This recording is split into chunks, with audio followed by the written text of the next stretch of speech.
সরকারি ও বেসরকারি পর্যায়ে বিশ্বের ১৫০টিরও বেশি দেশে ১,৫০,০০,০০০-এর বেশি প্রবাসী রয়েছেন। বাংলাদেশের উন্নয়নের বিশাল অংশীদার রেমিট্যান্স। আর তাই প্রবাসীদের অবদান ও তাদের সম্মান সর্বোচ্চ পর্যায়ে পৌঁছানোর জন্য বাংলাদেশ সরকার বিভিন্ন পদক্ষেপ গ্রহণ করেছেন। এর মধ্যে একটি জাতীয় প্রবাসী দিবস। প্রতি বছর ৩০শে ডিসেম্বর দিবসটি পালনের জন্য প্রজ্ঞাপন জারি করা হয়েছে।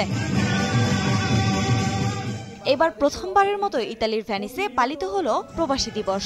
এমন আয়োজনে খুশি প্রবাসী বাংলাদেশিরা। দীর্ঘ প্রতীক্ষার পর আমরা একটি দিন পেয়েছি, যে দিনের মাধ্যমে আমরা বাংলাদেশ সরকারের সাথে সরাসরি সংযোগ স্থাপন করতে পেরেছি। আমরা একসাথে হয়ে কাজ করব, আমাদের সমাজকে উন্নত করব, এটি হচ্ছে আমাদের মেইন ফোকাস থাকবে। প্রবাসী কল্যাণ মন্ত্রণালয় থেকে যে আমাদের একটি সুন্দর দিন উপহার দিয়েছেন, মাননীয় প্রধানমন্ত্রী এবং পররাষ্ট্র মন্ত্রণালয় যে অনুমোদন দিয়েছে, আজকে যে এনআরবি ডে, সেটা আমরা অতি সুন্দরভাবে এবং উৎসাহিতের সাথে আমরা আজকে এই অনুষ্ঠান শেষ করলাম। এই দিবস উপলক্ষে আমাদের প্রবাসীদের বিভিন্ন চাওয়া পাওয়া নিয়ে আলোচনা হবে।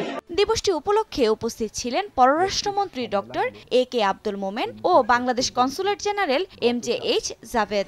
মন্ত্রিপরিষদ, আপনার মাননীয় প্রধানমন্ত্রী সেই অ্যানাউন্সমেন্টটা দিয়েছেন যে ৩০শে ডিসেম্বর প্রতি বছর জাতীয় প্রবাসী দিবস পালিত হবে। প্রবাসীরা আমাদের অর্থনীতিতে অনেক গুরুত্বপূর্ণ অবদান রাখছেন। বাংলাদেশ সরকার প্রবাসীদের বিভিন্ন কর্মকাণ্ডের স্বীকৃতি স্বরূপ প্রবাসী দিবস, একটা ডেডিকেটেড প্রবাসী দিবস উদযাপনের ঘোষণা ইতিমধ্যে দিয়েছে।